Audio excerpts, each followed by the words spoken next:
Weeks of rain and flooding have put Britain into an all-out weather crisis. Some 5,000 homes are flooded in parts of southwest England, including these towns and villages in the Thames Valley near London. Waterways where major commuter highways ought to be.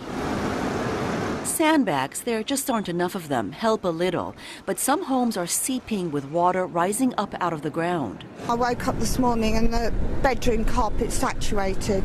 It's coming up from underground. It is really scary. It was the wettest January recorded in 250 years, and the rain is only expected to continue in February. Even the grounds near Windsor Castle aren't safe from the floodwaters. The Army's been called in to help, and Prime Minister David Cameron has pledged to do whatever it takes to help those affected. Let me repeat again, as I said yesterday, when it comes to this relief effort, money is no object. We'll spend what is necessary to help families, to help people, to help communities get through this very difficult time. But no amount of money can push back Mother Nature, and some residents are beginning to feel helpless. I don't know what they can do.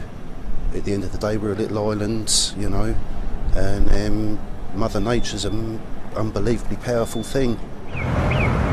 On Wednesday, forecasters expect Wales and northwest England to face gusts of up to 100 miles per hour.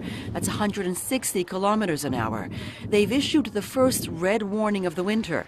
That means the damage is expected to be widespread and there could be a risk to life.